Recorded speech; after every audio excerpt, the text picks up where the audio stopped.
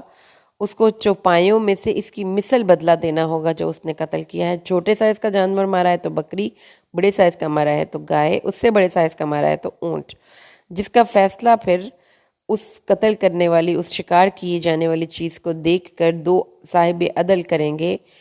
اور یہ کیا ہوگا؟ یہ قربانی ہوگی جو مکہ میں پہنچائی جائے گی، جس میں لوگ وہاں سے کھائیں گے، یا پھر اگین جو فقیہ حضرات ہیں یا جو وہاں پر اس وقت قاضی ہے یا جو وہاں پر جج ہے، پھر وہ اس کے مطابق ان کو اختیار دیا گیا کہ اس کو روزوں کی تعداد بتا دے کہ اس نے کتنے روزے رکھنے ہیں۔ کیونکہ جو اس نے غلط کیا اس کو وبال ہوگا، لیکن اللہ نے معاف کر دیا جو گزر چکا۔ جو دوبارہ کرے گا تو اللہ اس سے بدلہ لے گا، بے شک اللہ غالب ہے اور سب پر غالب اور انتقام لینے والا ہے۔ اہل علم نے فواسق یعنی 4 خام خواہ تکلیف دینے والے جانوروں کی لسٹ میں 4 جانوروں کو شامل کیا ہے: سانپ، بھیڑیے، چیتے اور شیر۔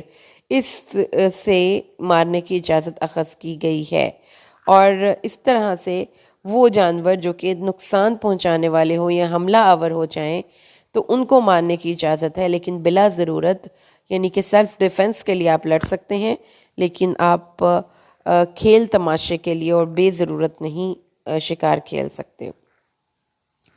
اس کے علاوہ اللہ تعالیٰ نے اس سے اگلی آیت میں فرمایا ہے کہ جو دریا کا شکار ہے اس کا کھانا تمہارے لیے حلال ہے، ایون کہ تم حالت حرام میں ہو۔ اور دریا کا شکار کون سا ہے؟ جو مچھلی یا ایسا کوئی جانور، مچھلی ظاہر ہے کہ منع تو نہیں ہے، اس کو مار کے بھی آپ کھا سکتے ہیں، ایسا سمندری جاندار جو پانی سے باہر زندہ نہیں رہ سکتا، تو زندہ بھی پکڑے جائیں تو بھی ذبح کی ضرورت نہیں ہے، کیونکہ ان کی کولڈ بلڈڈ اینیملز ہیں نا یہ، تو ان کا جو خون ہوتا ہے وہ اس طرح سے نہیں نکلتا جیسا کہ دوسرے جانوروں کو بہہ کر نکلتا ہے۔ یہ اللہ تعالیٰ نے بتا دیا کہ خشکی کا شکار حرام ہے، اور پانی کا شکار تمہارے لیے کرنا بھی حلال ہے، اور پانی کے شکار کو کھانا بھی حلال ہے۔ اس کے بعد اگلی آیت کریمہ پہ آ جائیے، 97، اور کوئز کا کوسچن نمبر ہے ہمارا 6۔ اللہ تعالیٰ نے کعبے کو حرمت والا گھر بنایا، یعنی اس کی حرمت ہے، اس کی تعظیم کی جائے گی، اس میں کوئی قتل نہیں کرے گا، اس میں ہر قسم سے امن ہے۔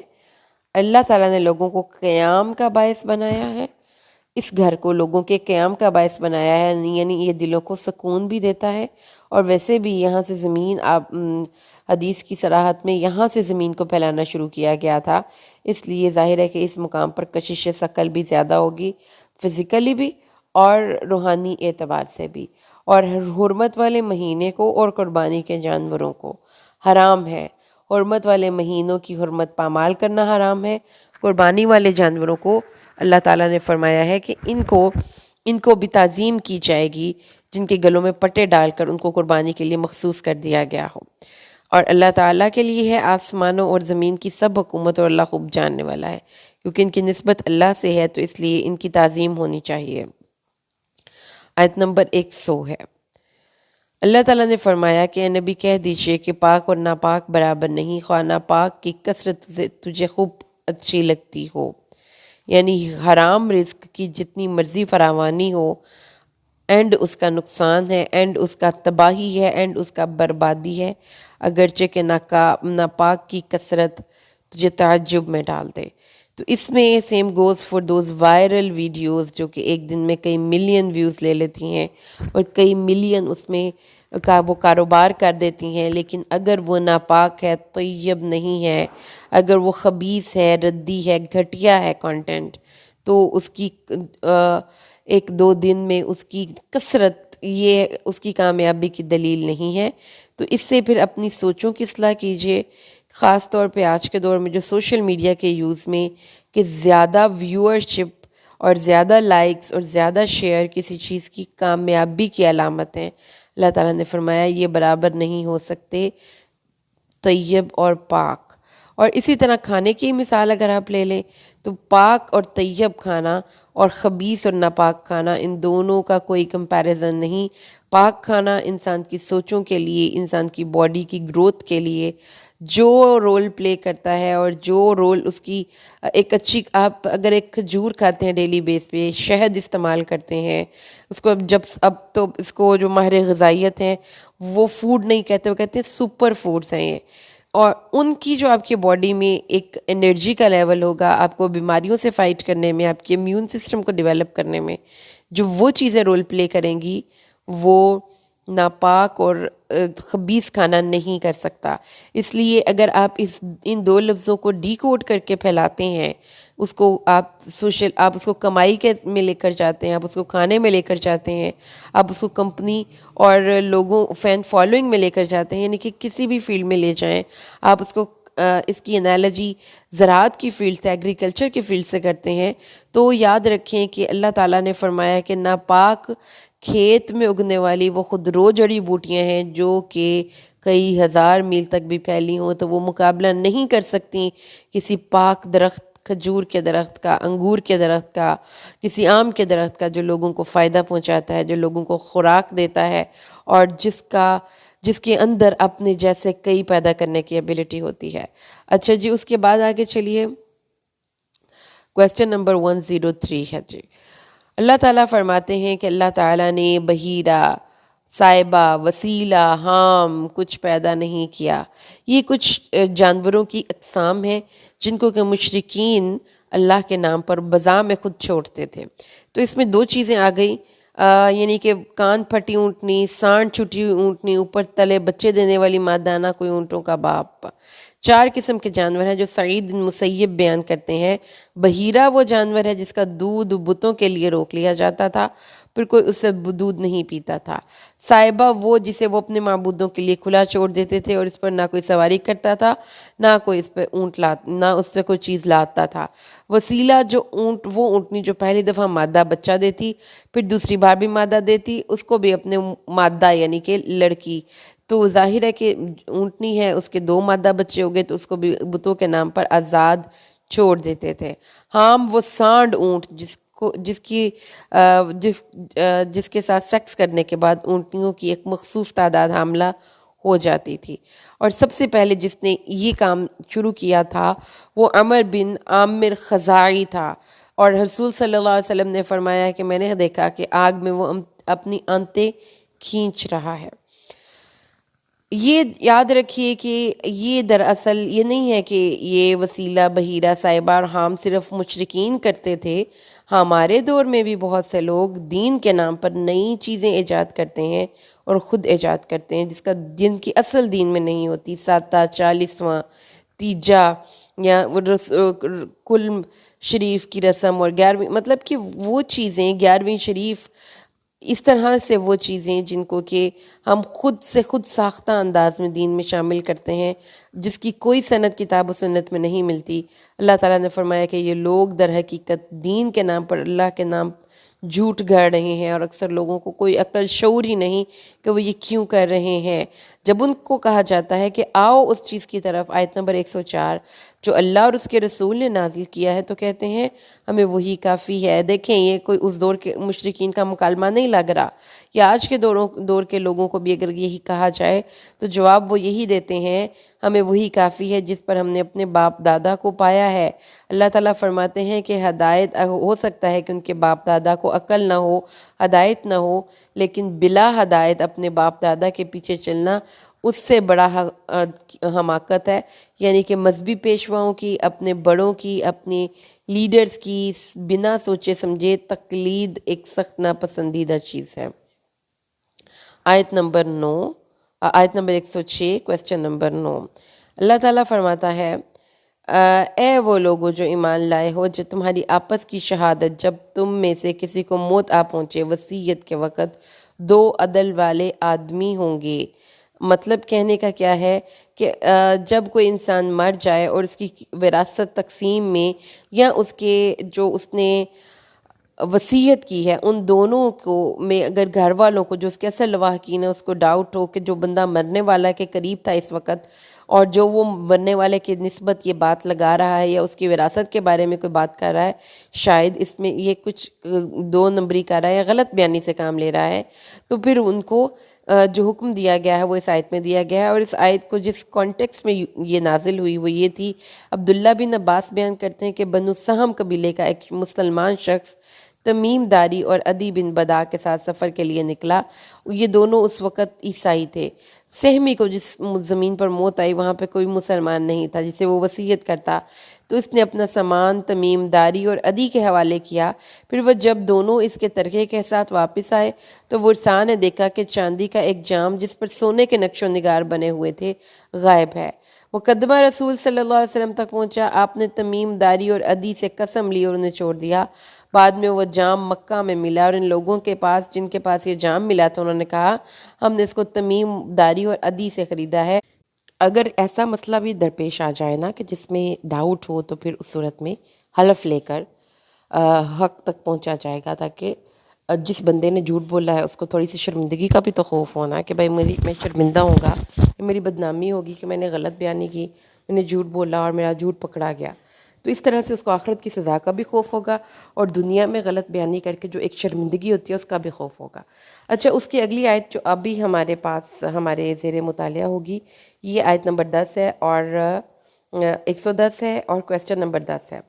اچھا جی، آ جائیے قرآن حکیم پہ۔ اللہ تعالیٰ فرماتے ہیں، اور جب اللہ کہے گا اے عیسیٰ ابن مریم اپنے اوپر میری اور اپنے اوپر اور اپنی والدہ پر میری نعمت یاد کر، جب میں نے پاک روح سے تیری مدد کی تھی تو گود میں اور ادھیڑ عمر میں لوگوں سے باتیں کرتا تھا، جب میں نے تجھے کتاب اور حکمت اور تورات اور انجیل سکھائی، جب تو مٹی سے پرندے کی شکل کی مانند میرے حکم سے بناتا تھا، پھر تو اس میں پھونک مارتا تھا تو وہ میرے حکم سے ایک پرندہ بن جاتی تھی، اور تو پیدائشی اندھے اور برس والے کو میرے حکم سے تندرست کرتا تھا، اور جب تو مردوں کو میرے حکم سے نکال کر کھڑا کرتا تھا، جب میں نے بنی اسرائیل کو تجھ سے روکا، جب تو ان کے پاس کھلی نشانیاں لے کر آیا، تو ان میں سے لوگوں نے کہا یہ تو کفر، جنہوں نے کفر کیا یہ تو کھلے جادو کے علاوہ اور کچھ بھی نہیں ہے۔ اس کے بعد جو آیت نمبر 112 سے مضمون شروع ہوگا وہ ہوگا وہ وجہ، وہ واقعہ جس کی وجہ سے سورۃ المائدہ کا نام سورۃ المائدہ ہے۔ جب حواریوں نے کہا اے عیسیٰ ابن مریم کیا تیرا رب یہ کر سکتا ہے کہ ہم پر آسمان سے طعام کا ایک خوان اتارے؟ اس نے کہا اللہ سے ڈرو اگر تم مومن ہو۔ انہوں نے کہا ہمارا دل کرتا ہے کہ ہم اس سے کھائیں اور ہمارے دل اس سے مطمئن ہو جائیں، اور ہمیں معلوم ہو کہ جو تم نے کہا وہ سچ کہا، اور ہم اس پر گواہ ہو جائیں۔ تو پھر عیسیٰ نے دعا کی اے اللہ، اے ہمارے رب، ہم پر آسمان سے طعام کا خوان اتار جو ہمارے پچھلوں اور ہمارے پہلوں کے لیے عید ہو اور تیری طرف سے ایک نشانی ہو، اور تو سب سے بہتر رزق دینے والا ہے۔ اس کے بعد کیا یہ دسترخوان اترا تھا یا نہیں اترا تھا؟ شاید کہ اترا ہو، لیکن کسی صریح حدیث میں ہمیں اس کی وضاحت نہیں ملتی۔ کچھ کہتے ہیں کہ اترا تھا، کچھ کہتے ہیں کہ اللہ تعالیٰ کی اس وعید کے بعد انہوں نے کہا کہ نہیں، ہمیں یہ دسترخوان نہیں چاہیے۔ آیت نمبر 116 اور کویسچن نمبر 12، اور جب اللہ نے کہا، اور یہ جب اللہ کہے گا قیامت کے دن کا حال ہے، اے عیسیٰ ابن مریم کیا تو نے لوگوں سے کہا تھا مجھے میری ماں کو اللہ کے سوا دو معبود بنا لو؟ وہ کہے گا تو پاک ہے، میرے لیے بنتا ہی نہیں کہ میں وہ بات کہوں جس کا مجھے کوئی حق نہیں۔ اگر یہ میں نے بات کہی تھی تو یقیناً تو نے اس کو جان لیا، تو جانتا ہے جو میرے نفس میں ہے اور میں نہیں جانتا جو تیرے نفس میں ہے، یقیناً تو ہی سب چھپی ہوئی باتوں کا خوب جاننے والا ہے۔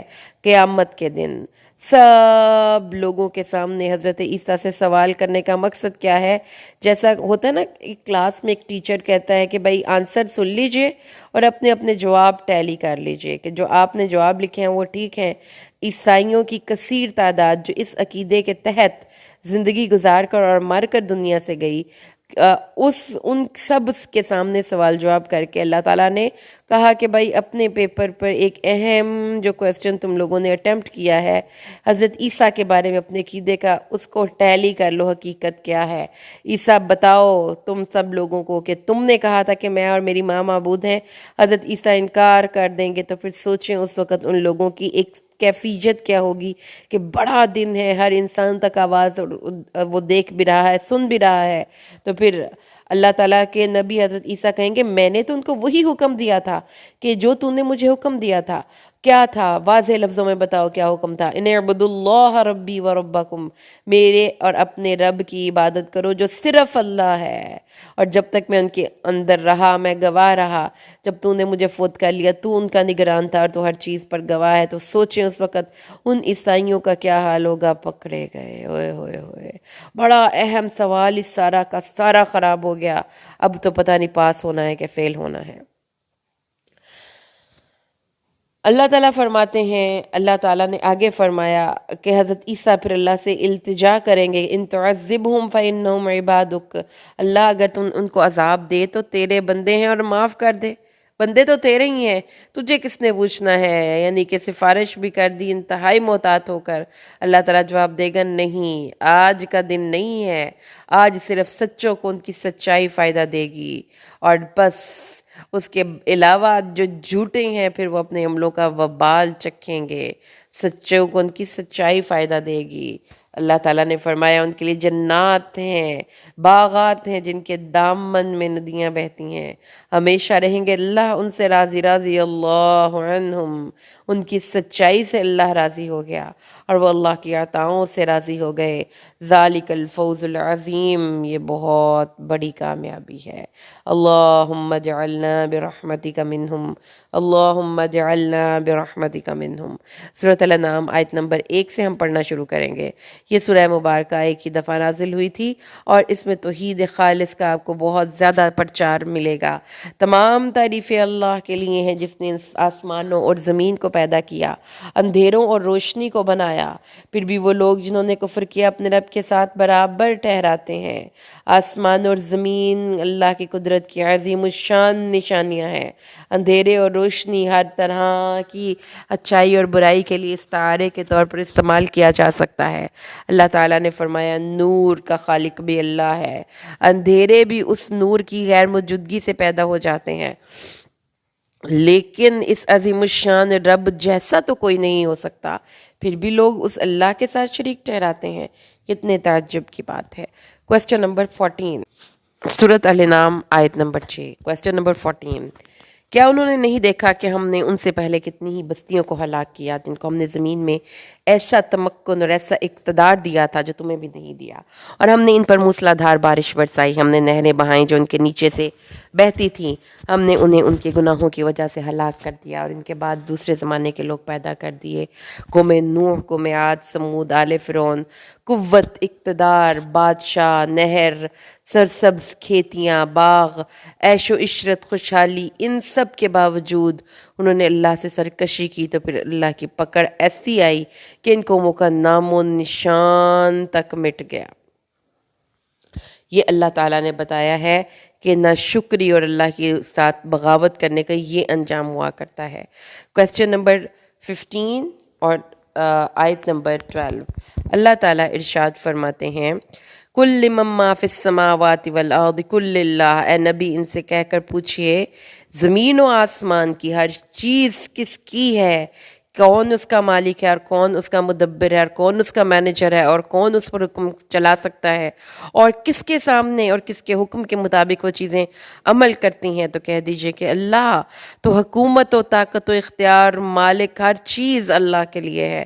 پھر کہہ دیجئے کہ وہ اس اللہ کی ایک اور صفت بھی ہے کہ power corrupts but absolute power corrupts absolutely, لیکن اللہ تعالیٰ ایسا نہیں ہے کہ جس کو پاور کرپٹ کر سکے اور جو دوسرے انسانوں پر ظلم کی روش اور ٹینڈنسی کو لے کر اقتدار کر رہا ہو۔ اللہ نے اپنے اوپر اپنی ذات پہ لیجسلیٹ کیا ہے کہ وہ رحمان ہے اور وہ رحم کرے گا اپنی اس مخلوقات کے سلسلہ پر۔ تو اللہ نے فرمایا ہاں قیامت کے دن لَيَجْمَعَنَّكُمْ، تمہیں ضرور جمع کرے گا جس کے آنے میں کوئی شک نہیں، اور نقصان میں پڑے وہ لوگ جنہوں نے اس دن کی ملاقات کو جھٹلایا، کیونکہ ان کی زندگی کی ساری پلاننگز ہی غلط تھیں، انہوں نے دنیا کو پلان کیا، آخرت کو چھوڑ دیا، تو جب قریب آنے والی دنیا مل گئی تو دور آنے والی آخرت نظروں سے اوجھل ہو گئی۔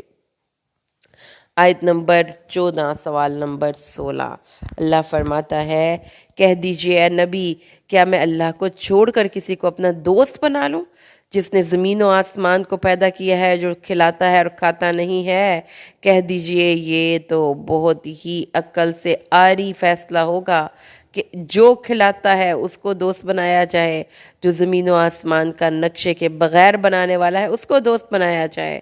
اے نبی کہہ دیجئے کہ مجھے حکم تو یہ ملا ہے کہ سب سے پہلے تمام انسانوں میں اپنا سر اللہ کے سامنے جھکاؤں اور میں مشرکوں میں سے نہ ہو جاؤں۔ اس لیے جب رسول صلی اللہ علیہ وسلم کو یہ حکم ہے تو ان کے پیچھے پیچھے چلنے کا ہمیں بھی حکم ہے۔ آیت نمبر 17، یہ میں چاہتی ہوں کہ میرے تمام لسنرز اس کو یاد کریں۔ إِن يَمْسَسْكَ اللَّهُ بِالضُّرٍّ فَلَا كَاشِفَ لَهُ إِلَّا هُوَ وَإِن يَمْسَسْكَ بِخَيْرٍ فَهُوَ عَلَى كُلِّ شَيْءٍ قَدِيرٌ۔ اگر تجھے اللہ کوئی تکلیف پہنچائے، کوئی تکلیف، کوئی تنگی، کوئی بیماری، کوئی مال کی کمی، کسی اولاد کی کمی، کوئی اس طرح سے حالات کہ تم پھنس گئے ہو، وہ تکلیف کی کیفیت ہے، تو یاد رکھو کہ اللہ کے علاوہ اسے کوئی اور دور کرنے والا نہیں۔ کوئی آپ کی زندگی میں اذیت بخش لوگ ہیں، کوئی آپ کو پریشان کرنے والے ہیں، کوئی اداسی ہے، کوئی ناکامی ہے، اللہ کے علاوہ کوئی اسے دور کرنے پر قادر نہیں۔ اور اگر اللہ تجھے کوئی بھلائی پہنچائے تو وہ ہر چیز پر قادر ہے، لہٰذا کسی بت کے آگے، کسی قبر والے کے آگے، کسی کے آگے بھی اپنی حاجت نہ رکھیں، اللہ ہر حاجت کو کھولتا ہے۔ تو بڑی حماقت کی یہ سوچ ہے کہ ہم اللہ کے علاوہ کسی اور سے مانگ کر اللہ جیسی اس سے برکتیں حاصل کر سکتے ہیں۔ آیت نمبر 27 اور کویسچن نمبر 18، اللہ تعالیٰ نے ارشاد فرمایا ہے وَلَوْ تَرَى إِذْ وُقِفُوا عَلَى النَّارِ فَقَالُوا يَا لَيْتَنَا نُرَدُّ وَلَا نُكَذِّبَ بِآيَاتِ رَبِّنَا وَنَكُونَ مِنَ الْمُؤْمِنِينَ۔ کاش کہ تو دیکھے وہ اس دن کا حال کہ جب مشرک کو آگ پر کھڑا کیا جائے گا تو اس کی حسرت و یاس و نا امیدی کا عالم یہ ہوگا، وہ کہے گا کاش ہم واپس بھیجے جائے۔ اور اب اس دنیا میں رہتے ہوئے ہم کبھی بھی قرآن کی آیات کو، اللہ کی آیات کو، اللہ کی نشانیوں کو، اللہ کے احکامات کو نہ جھٹلائیں، ہم نہ جھٹلائیں اور ہم ایمان لانے والوں میں سے ہو جائیں۔ آیت نمبر 31 اور کویسچن نمبر 19، اللہ تعالیٰ ارشاد فرماتے ہیں تحقیق یقیناً نقصان اٹھایا ان لوگوں نے جنہوں نے اللہ کی ملاقات کو جھٹلا دیا، یہاں تک کہ جب ان کے پاس قیامت اچانک آ پہنچے گی تو کہیں گے ہائے افسوس، ہائے افسوس اس کمی پر جو ہم نے اللہ کے حق میں کی، اور وہ اپنے بوجھ اپنی پشتوں پر اٹھائیں گے۔ کوئی مددگار نہیں بوجھ اٹھانے کے لیے جو عملوں کا، گناہوں کا بوجھ ہوگا، وہ اپنی کمروں پر لاد کر پھر میدان محشر کی طرف جا رہے ہوں گے۔ سن لو برا ہے جو وہ بوجھ اٹھاتے ہیں۔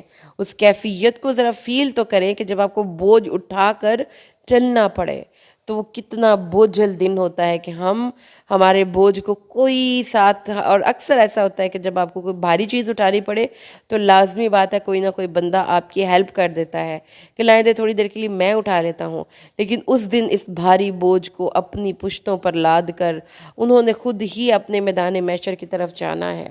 تو اس لیے اس دن کی ہولناکی کا ذکر بار بار اس لیے کیا گیا ہے تاکہ ہمیں یاد رہے کہ ہم نے اللہ کو اپنی زندگیوں میں سیریس لینا ہے۔ یہ نہیں کہ ہم اپنی مرضی سے جو مرضی سوچتے رہیں اور اس کے مطابق ہمیں اس کے اعمال، ہمیں اس کا ثواب مل جائے گا۔ آیت نمبر 35 کویسچن نمبر 20، اللہ ارشاد فرماتا ہے اے نبی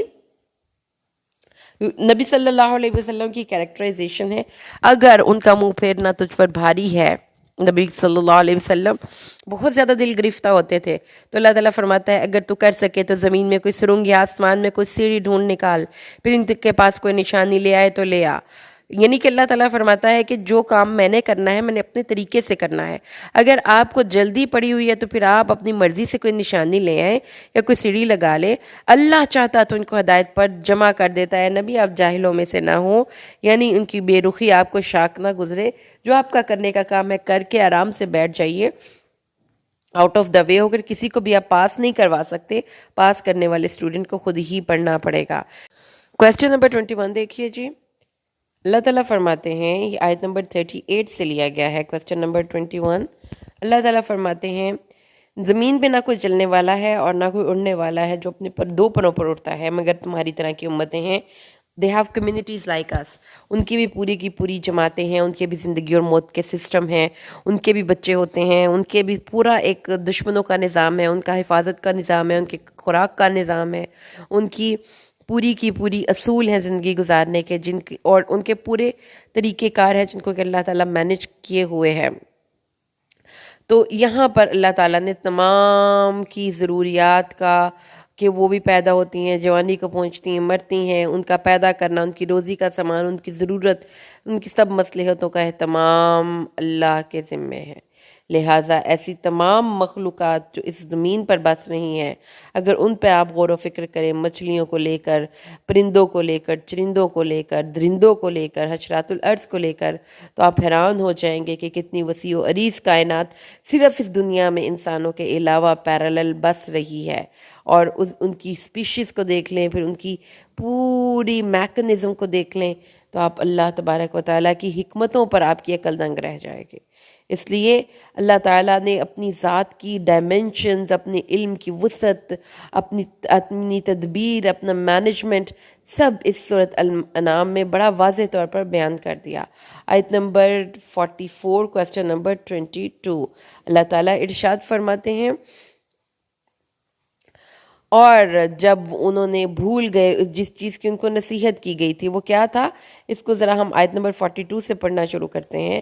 اللہ تعالیٰ فرماتا ہے کہ ہم نے آپ سے پہلے کئی امتوں کی طرف رسول بھیجے، پھر انہیں تنگ دستی اور تکلیف کے ساتھ پکڑا تاکہ وہ عاجزی کریں، تو کیوں نہ انہوں نے عاجزی کی جب ان پر ہمارا عذاب آیا، لیکن ان کے دل سخت ہو گئے اور شیطان نے ان کے لیے خوشنما بنا دیا اور جو کچھ وہ کرتے تھے. پھر جب وہ بھول گئے وہ چیز جس کی ان کو نصیحت کی گئی تھی. یہ لفظ بہت ہی زیادہ اہم ہے کیونکہ ہم انسان ہیں، ہم بھول جانے والے ہیں. اس لیے ضروری ہے اچھے لوگوں کا ساتھ کہ وہ ہمیں یاد دہانی کرواتے رہیں کہ اللہ تعالیٰ کے راستے کی طرف چلنا ہے، اور نصیحتوں کو یاد کرواتے رہیں.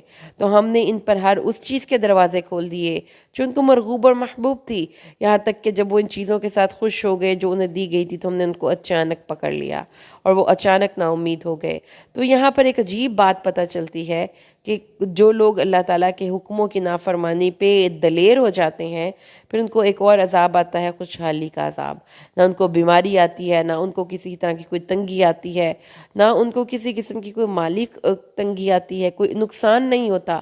وہ فراوانی میں زندگی گزارتے ہیں کہ اچانک پکڑ آتی ہے اور وہ اوندھے منہ گرا دیے جاتے ہیں. یعنی تکلیف کا آنا بھی پھر رحمت ہے، کیونکہ انسان رک جاتا ہے، ٹھہر جاتا ہے، سنبھل جاتا ہے، اللہ کی طرف لوٹتا ہے. اور اگر آپ کو خوشحالی کے ساتھ اللہ کی ذات سے فراموشی نصیب ہو تو یقین مانے کہ یہ رحمت کی دلیل نہیں ہے. ایک انسان خوشحال ہے اللہ کو بھول کر بھی، تو وہ شخص در حقیقت خوشحالی کے عذاب میں مبتلا ہے.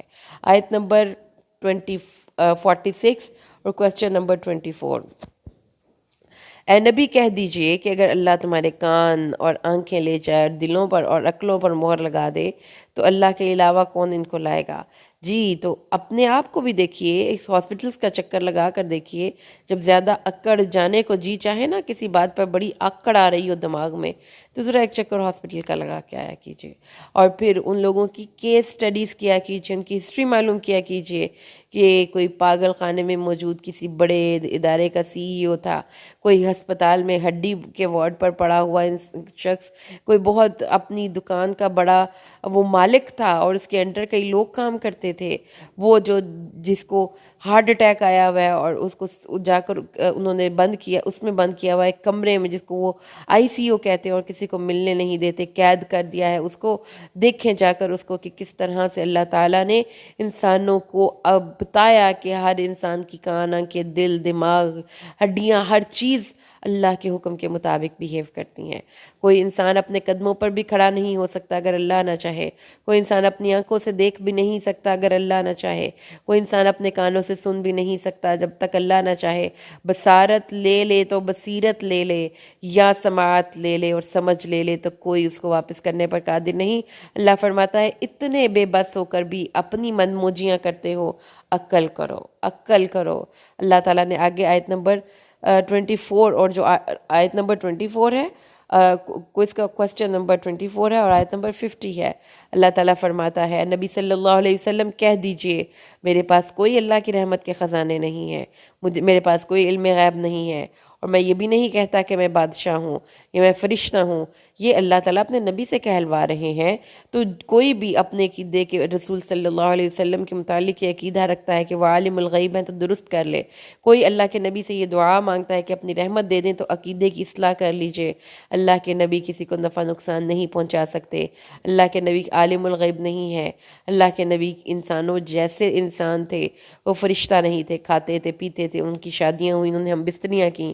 اللہ نے اے نبی ان کو بتا دیجئے میرے اور تمہارے درمیان تخصیص صرف اس ایک وحی کی بنیاد پر ہے جو اللہ میری طرف کرتا ہے، وہ بھی میری اپنی اس میں کوئی کنٹریبیوشن نہیں، اللہ نے منتخب کیا، اللہ نے وحی بھیجی۔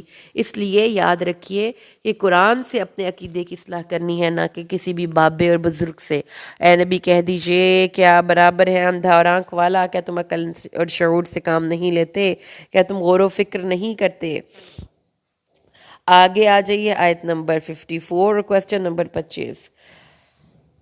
اللہ تعالیٰ فرماتے ہیں جب تمہارے پاس وہ لوگ آئیں جو ہماری آیتوں پر نشانیاں پر ایمان رکھتے ہیں تو ان کو سلامتی کا پیغام دیجیے گا، کہہ سلام ہے تم پر۔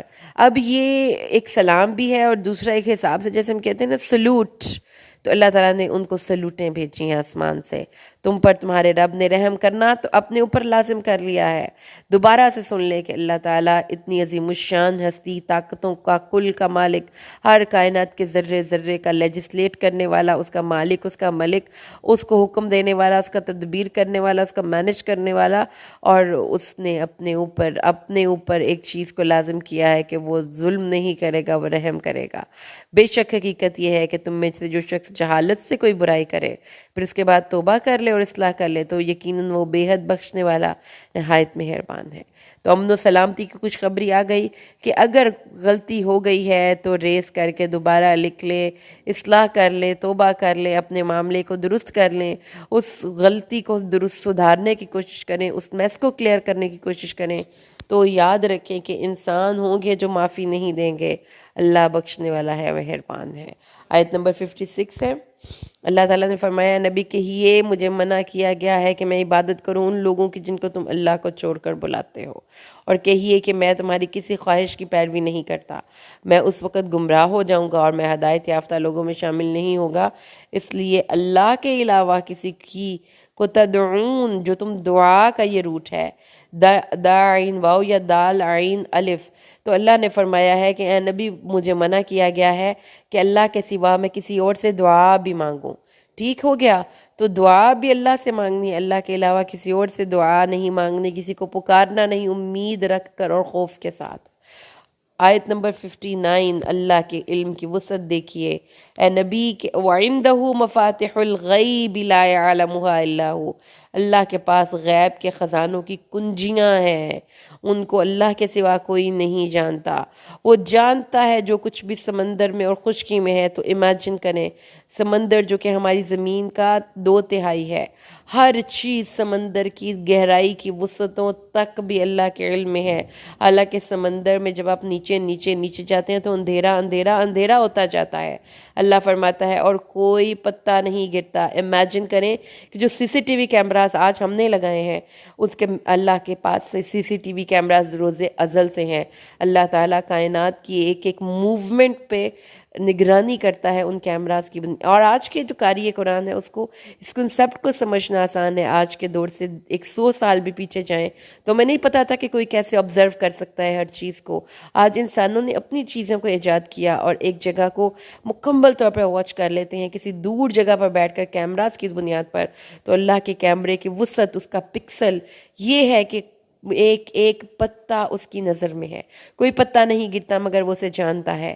اور زمین کے اندھیروں میں کوئی دانہ اور نہ کوئی خشک ہے اور نہ کوئی تر ہے مگر وہ ایک واضح کتاب میں ہے۔ تو اللہ کے علم کی وسعت کا لحاظ کیا کیجیے۔ آپ جو بھی چھپ کر یا ظاہر گناہ کرتے ہیں، جو بات کرتے ہیں، جو سازشیں کرتے ہیں، جو کسی کو نقصان پہنچانے کے لیے جادو ٹونے کرتے ہیں، یاد رکھیں کہ اس شخص کے ایمان میں اور اس کے عقیدے میں پرابلم ہے۔ جس شخص کو یہ عقیدہ ہو جائے کہ چھپ کر کروں گا یا ظاہر کروں گا، اندھیرے میں کروں گا یا اجالے میں کروں گا، رات میں کروں گا یا دن میں کروں گا، اللہ کے علم میں آ جاؤں گا۔ اللہ کو تو ہر چیز کا پتہ ہے، اس نے تو ہر وقت میرے ساتھ ایک ریکارڈر ڈیوائسز لگا کے بھیجا ہے، تو کیسے آپ گناہ کر سکتے ہیں؟ اس لیے اپنے عقیدے کی اصلاح کیجئے۔ اللہ تعالیٰ نے یہ بات بتا دی۔ آگے اللہ تعالیٰ نے جو اگلی آیت کریمہ ہے یہ 61 ہے، اور یہ کوسچن نمبر 28 بن رہا ہے، اور وہ اپنے بندوں پر غالب ہے۔ اللہ تعالیٰ اپنے بندوں پر قہار ہے، ہر طرح سے غالب ہے۔ اس کی ایک ایک چیز اس کے اختیار میں ہے، اس کا رزق، اس کا مال و دولت، اس کا گھر، اس کے بچے، اس کی صحت، اس کے جسم کی ایک ایک عضو، وہ اپنے بندوں پر غالب ہے۔ اور لیکن اللہ تعالیٰ اس غلبے کے باوجود انسانوں کی حفاظت کے لیے فرشتے بھیجتا ہے، یہاں تک کہ جب تمہارے پاس کسی کے پاس موت کا وقت آ جاتا ہے تو اس کو ہمارے بھیجے ہوئے فرشتے قابو کر لیتے ہیں، فوت کر لیتے ہیں، اور اس میں کسی قسم کی کوئی کوتاہی نہیں کرتے۔ انسان کی محافظ فرشتوں کے بارے میں سورۃ رعد میں اللہ نے فرمایا ہے، اس کے لیے اس کے آگے اور اس کے پیچھے یہ کے بعد دیگرے آنے والے کئی پہرے دار ہیں جو اللہ کے حکم سے اس کی حفاظت کرتے ہیں، اور کچھ فرشتے ہیں جو انسان کے نامہ اعمال لکھنے کی ڈیوٹی پر معمول ہیں، جیسا کہ کرامن کاتبین ہیں، بلا شبہ تم میں یقیناً نگہبان مقرر ہیں جو بہت حفاظت کرنے والے ہیں، اور وہ جو جانتے ہیں جو تم کرتے ہو۔ اچھا، اس کے بعد آ جائیے آیت نمبر 63 پر۔ اللہ تعالیٰ ارشاد فرماتے ہیں، کون ہے جو تمہیں اندھیروں اور خشکی کے ظلمات سے، اندھیروں کا لفظ بڑا جامع ہے کیونکہ وہ تو اندھیرے لٹرلی بھی ہیں، اور اندھیرے انسان کی ڈاؤٹس بھی ہیں جو کہ اس کے دماغ میں اس کو سمجھ نہیں آتی کہ اس نے کدھر جانا ہے۔ اللہ نجات دیتا ہے جب تم اس کو چپ کے اور عاجزی سے پکارتے ہو۔ تو امیجن کریں کہ اللہ تعالیٰ ہمارے کتنا قریب ہے کہ ہم سرگوشی میں بھی اللہ سے دعا مانگتے ہیں تو اللہ تبارک و تعالیٰ اس کو سنتا ہے۔ اللہ سے ہم چپ کے دعا کرتے ہیں کہ اللہ اس تکلیف سے نجات دے دے تو ہم تیرے بڑے شکر گزار ہوں گے۔ تو مبارک ہوں ان لوگوں کو جو تکلیف میں اللہ سے رجوع کرتے ہیں اور اپنی اندھیروں کو دور کرنے کے لیے اللہ سے دعا مانگتے ہیں۔ کوسچن نمبر 30 اور آیت نمبر 70، اللہ تعالیٰ ارشاد فرماتے ہیں، اور چھوڑ دے ان لوگوں کو جنہوں نے اپنے دین کو کھیل اور دل لگی بنا لیا اور انہیں دنیا کی زندگی نے دھوکہ دیا، اور اس کے ساتھ نصیحت کر۔ اللہ تعالیٰ نے اپنے نبی کو کہا ہے کہ جو لوگ یہ دو عادتیں رکھتے ہیں کہ جو دین کو سیریس نہیں لیتے اور دنیا کی زندگی میں پڑے ہوئے ہیں۔ سمپل سی بات ہے، آج کے دور کے لوگوں کی ذرا سوچوں کا جائزہ لے لیجئے کہ ہمارے پاس دین پڑھنے کے لیے، دین سمجھنے کے لیے، سیکھنے کے لیے وقت نہیں، اور دنیا کی زندگی ہمارے لیے بہت اہم ہے۔ تو اللہ کے نبی نے فرمایا، اللہ نے اپنے نبی کو نصیحت کی ان کے پیچھے نہیں پڑھنا، ان کو ان کے حال پہ چھوڑ دیں کیونکہ ان کو عنقریب ہی خود معلوم ہو جائے گا۔ اللہ تعالیٰ نے فرمایا، نصیحت کر کس سے؟ اس قرآن سے، کہیں ایسا نہ ہو کہ کوئی جان اپنی کمائی کے بدلے میں ہلاکت میں ڈال دی جائے، تو اس وقت اس کے لیے اللہ کے سوا کوئی مددگار نہیں ہوگا، نہ کوئی سفارش کرنے والا۔ اگر وہ فدیہ دے، ہر چیز کا فدیہ تو اس سے لیا نہیں جائے گا۔ یہی لوگ ہیں جو ہلاکت کے سپرد کیے گئے، اس کے بدلے جو انہوں نے کمائی کی، ان کے لیے گرم پانی سے پینا اور دردناک عذاب ہے، اس وجہ سے کہ وہ کفر کیا کرتے تھے۔ اس لیے ایک بڑی ڈیفیکلٹ اور بڑی مشکل سٹیٹ آف افیئرز آنے والی ہے۔ اللہ کے دین کو سیریس لیں اور دنیا پہ آخرت کو فوقیت دیں۔ آیت نمبر 73، کوسچن نمبر 31، اللہ تعالیٰ ارشاد فرماتے ہیں، وہ ذات ہے جس نے آسمان اور زمین کو حق کے ساتھ پیدا کیا، جب وہ کہے گا ہو جاتا وہ ہو جائے گی۔ ہر چیز آٹومیٹڈ موڈ پہ اللہ نے لگائی ہے۔ اللہ تعالیٰ کو چیزوں کو تدبیر کرنی نہیں پڑتی، اللہ تعالیٰ کو چیزوں کو بار بار مینول ان کو کمانڈ نہیں دینی پڑتی۔ اللہ تعالیٰ نے ہر چیز کو آٹو پہ لگا دیا ہے۔ جب اللہ کا حکم ہوگا تو وہ کہے گا کن، ایک بٹن دبائے گا تو ہر کام اسی مطابق ہونے لگے گا جو اللہ کا اذن ہوگا۔ اس کی بات سچی ہے، اسی کی بادشاہی ہے جس دن سور پھونکا جائے گا۔ بادشاہی تو آج بھی اللہ کی ہے، لیکن آج اللہ تعالیٰ انسانوں کو بھی کچھ اختیارات دیتا ہے، لیکن اس دن اللہ تعالیٰ نے کسی انسان کو با اختیار نہیں کرنا۔ ہر انسان سر جھکائے، نظریں جھکائے کھڑا ہوگا۔ تو اللہ تعالیٰ نے فرمایا اس کی ایک عام سے مثال دیکھیں، جب آپ نماز کے لیے کھڑے ہوتے ہیں نا، اس کو قیام کہتے ہیں، اور قیامت کا بھی دن ہے یوم القیامہ. تو جیسے آپ اپنی نماز میں قیام میں کھڑے ہوتے ہیں، اس کی پریکٹس اللہ تعالیٰ دنیا میں کرواتا ہے. کیسے قیامت والے دن میں اللہ کے سامنے کھڑے ہونا ہے، سر جھکا کر، ہاتھ باندھ کر، بولنے کی اجازت نہیں ہے، ادھر ادھر دیکھنے کی اجازت نہیں، چپ کر کے کھڑے ہو جاؤ. عالم الغیب والشہادہ، اللہ جاننے والا ہے غیب اور حاضر کا، وہی حکیم و خبیر ہے. کوسچن نمبر 32 اور 77 آیت کریمہ. اللہ تعالیٰ نے حضرت ابراہیم کا واقعہ بیان فرمایا. جب کہا ابراہیم نے اپنے باپ آزر سے، کیا تو بتوں کو معبود بناتا ہے، اتتخذ اصناما آلہہ، تو انہوں نے کہا میں تمہیں اور تمہاری قوم کو بڑی گمراہی میں دیکھتا ہوں. اسی طرح اللہ نے ابراہیم کو آسمان و زمین کی ملکوت کا علم دیا، اور پھر جب رات ہوئی جب انہوں نے تارے کو دیکھا تو کہنے لگے یہ تو میرا رب ہے. جب وہ چھپ گیا تو انہوں نے کہا میں چھپنے والوں کو تو پسند نہیں کرتا. کیونکہ ان کی قوم ستارہ پرست تھی، مظاہر قدرت کی پرستش کرتی تھی، ستاروں کی، سورج کی، چاند کی. یہ انسان کی ذہنی پختگی کی امیچورٹی کی دلیل ہے کہ اب اس کا دماغ اتنا میچور نہیں تھا اس وقت انسانوں کا کہ وہ سورج، چاند، ستاروں کو ایک تو کم علمی تھی، اور ایک دوسری امیچورٹی تھی کہ ان کو اپنے سے بڑا سمجھ کر ان کی عبادت کیا کرتے تھے. لیکن حضرت ابراہیم اس وقت اپنے دور میں بہت میچور انسان تھے، اپنے دور سے کہیں زیادہ میچور انسان تھے. اس لیے انہوں نے جب ان لوگوں کو ان کی عبادت کرتے ہوئے دیکھا، چاند کی، انہوں نے روشن ہے اس کو دیکھا، غور و فکر کیا، کہا یہ تو چھپ گیا ہے، یہ رب نہیں ہو سکتا. جب چاند کو دیکھا، کہا یہ ستارے سے بڑا ہے، ہو سکتا ہے کہ اس کی عبادت کی جائے. جب وہ چھپ گیا تو انہوں نے کہا لئن لم یہدنی ربی، اگر میرا رب مجھے ہدایت نہیں دے گا تو میں گمراہوں میں سے ہو جاؤں گا. فلما رأى الشمس بازغۃ، جب انہوں نے چاند کو دیکھا روشن، کہنے لگے ہاں یہ تو بڑا روشن اور بڑا ہے سب سے، ان کو میں اپنا رب کہہ سکتا ہوں. لیکن جب وہ بھی چھپ گیا تو اس نے کہا، حضرت ابراہیم کو اللہ نے ہدایت دے دی کہ میں نے اپنا چہرہ اس ذات کے سامنے جھکا دیا جس نے ان سب کو پیدا کیا. کیونکہ جب ایک چیز کو ایک سسٹم کے تحت لے کر آیا ہے کہ ایک چیز جاتی ہے اور اس سے اگلی دوسری آتی ہے، تو اس کا مطلب یہ ہے کہ ان کے پیچھے کوئی ایک فورس ہے جو ان کو مینج کر رہی ہے. تو اللہ تعالیٰ نے فرمایا یہ حضرت ابراہیم کی ذہنی پختگی کا ایک سفر تھا جو اللہ نے ذکر کر دیا. کوسچن نمبر 33 آیت نمبر 91. اللہ تعالیٰ ارشاد فرماتے ہیں، یہ جو درمیان میں کچھ آیتیں ہیں نا، آیت نمبر 84 سے لے کر آیت نمبر 88 تک، اس کو ذرا ایک دفعہ اس کا ترجمہ سن لیجئے، کیونکہ اللہ تعالیٰ کی توحید کے بارے میں ہے.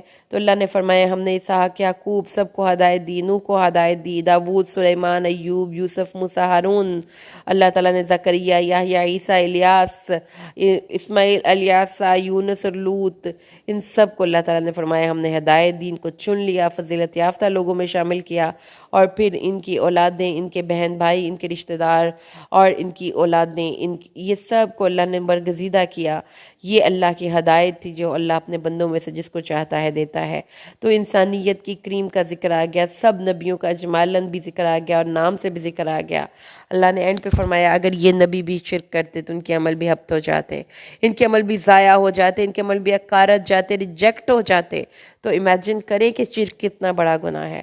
اس لیے اس کو سیریس لینا ہے. یہ نہیں ہے کہ اپنی مرضی سے جو جی میں آئے ہم کریں گے. انعام، سورۃ الانعام آیت 91. انہوں نے اللہ کی کوئی قدر نہیں کی، اللہ کی کوئی قدر نہیں پہچانی، اللہ کو انڈر ایسٹیمیٹ کیا جب انہوں نے کہا کہ اللہ نے اپنے بشر پر کوئی چیز نہیں اتاری. حالانکہ اللہ نے ان کی ہدایت کے لیے آسمان سے پورے کے پورے سلسلے اتارے، نبی اتارے، فرشتوں کو انوالو کیا، کتابیں اتاری، اس لیے کہ انسانوں کو ہدایت مل جائے. اللہ نے فرمایا وہ کتاب جو موسیٰ لے کر آئے تھے وہ کس نے اتاری تھی جس کے بہت سے حصے کو تم چھپا لیتے ہو، اور روشنی اور ہدایت تھی جس کو چند ورق بناتے ہو، جس کو تھوڑے کو ظاہر کرتے ہو، بہت سے کو چھپاتے ہو، اور تمہیں وہ علم دیا گیا جو تم نے نہ جانا اور نہ تمہارے باپ دادا نے. کہہ دے اللہ نے. اللہ کتاب نازل کرتا ہے، اللہ کی بہت بڑی رحمت ہے کہ اللہ ہدایت نامے نازل کرتا ہے، ورنہ ہم تو بھٹکتے رہتے. اللہ تعالیٰ نے فرمایا یہ اللہ کی قدری ہے. آیت نمبر 34. اور یہ ایک کتاب ہے، اسے ہم نے نازل کیا. آیت نمبر 92.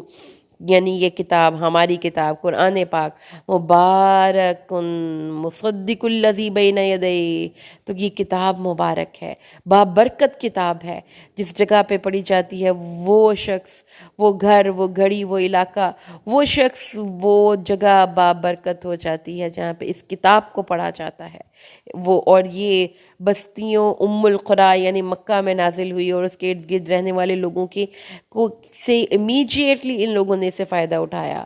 تو اللہ تعالیٰ نے فرمایا کہ وہ لوگ جو آخرت پر ایمان رکھتے ہیں، اس کتاب پر بھی ایمان رکھتے ہیں. اور دوسری کوالٹی کیا ہے کہ اپنی نمازوں کے محافظ ہیں. تو یاد رہے گی یہ بات کہ جو اس کتاب سے فائدہ اٹھانا چاہتا ہے اس کو پھر نماز کو تو نہیں چھوڑنا، کسی صورت ترک نہیں کرنا. آیت نمبر 93 ہے، اس کا لاسٹ کویسچن ہے. اور اللہ تعالیٰ نے فرمایا کہ تم ہمارے پاس اکیلے اکیلے آؤ گے جیسے ہم نے تمہیں پہلی بار پیدا کیا تھا. پہلی بار کیسے پیدا کیا تھا؟ ماں کے پیٹ میں کوئی فرینڈ آئے تھے، کوئی ان کا کوئی کانٹیکٹس تھے، کوئی ان کے پاس کوئی دوستیاں تھیں؟ نہیں تھا نا. بالکل ایسے ہی جیسے تم اپنی ماں کے پیٹ سے آئے تھے، تمہیں کوئی نہیں جانتا تھا، ایسے ہی تم ہمارے پاس آؤ گے اور تمہیں کوئی سفارشی نہیں ہوگا. اور جو تم نے اپنے جتنے بھی تمہارے سفارشی تھے ان کو تم اپنے پیچھے چھوڑ کے آئے ہو. ہم نے جو کچھ تمہیں دیا تھا وہ تمہارے ساتھ پیچھے ہیں، وہ تمہارے سفارش کرنے والے نہیں جنہیں تم گمان کرتے تھے. بے شک وہ تمہارے اس معاملے میں حصے دار ہیں. تمہارے آپس کے رشتے ناطے منقطع ہو گئے ہیں، یعنی تمہاری کالز ڈسکنیکٹ ہو گئی ہے اور وہ تم سے گم ہو گیا. یعنی اگر ہم اس کو موبائل فون کی انالوجی لگائیں تو کال ڈسکنیکٹ ہوئی، دوبارہ کال ملانے کی کوشش کی تو نمبر بھی ڈیلیٹ ہو چکا تھا. تو کیسے ملیں گے ان سے؟ بہت بہت ڈیفیکلٹ اسٹیٹ آف افیئر ہمارے سامنے کھڑی ہے. یاد رکھیں کہ ایک بڑا عظیم الشان دن ہے جس کی ملاقات کی تیاری آج کرنی ہے، ورنہ تو پھر بڑا نقصان اٹھائیں گے. اس کے بعد آگے جو آیات ہیں اس میں اللہ کی ذات کا پھر تعارف ہے. اللہ گٹھلی کو پھاڑتا ہے، اللہ دانے کو پھاڑتا ہے، اللہ زندہ سے مردہ کو اور مردہ سے زندہ کو نکالتا ہے، اللہ صبح کو پھاڑتا ہے، اللہ رات کو سکون بناتا ہے.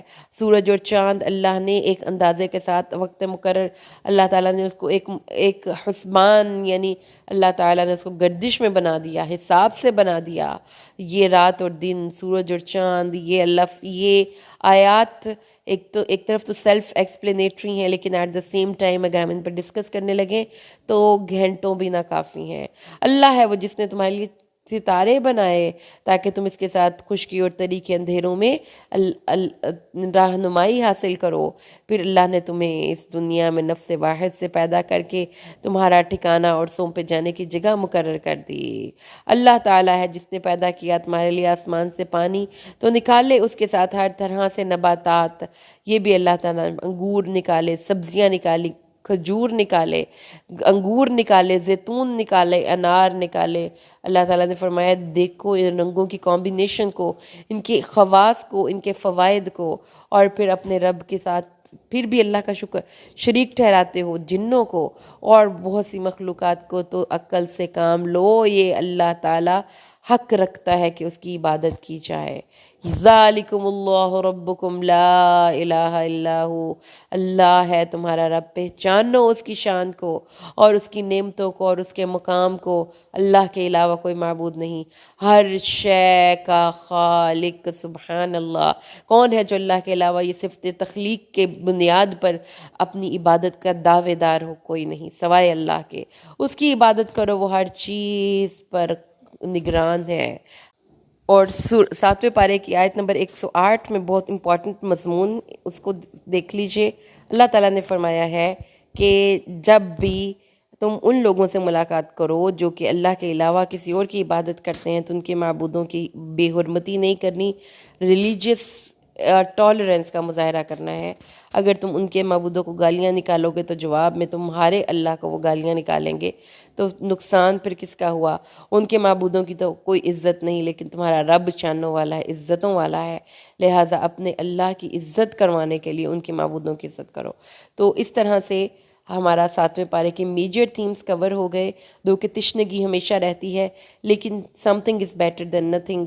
آپ کو کچھ نالج ہو یہ اس سے بہتر ہے کہ آپ کے پاس کچھ بھی نالج نہ ہو. تو اتنی خوبصورت کتاب سے جب واقفیت ہوگی تو مجھے امید ہے کہ آپ اس کو ڈیٹیل میں پڑھنے کے لیے بھی اپنے اندر پیاس محسوس کریں گے کہ ہم اس کتاب کو لفظ لفظ پڑھیں اور اس کی ہر ایک آیت کا ترجمہ جاننے کی کوشش کریں. اللہ سے دعا ہے اللہ قرآن کو سمجھ کر پڑھنے اور عمل کرنے کی ہمیں توفیق دے. السلام علیکم.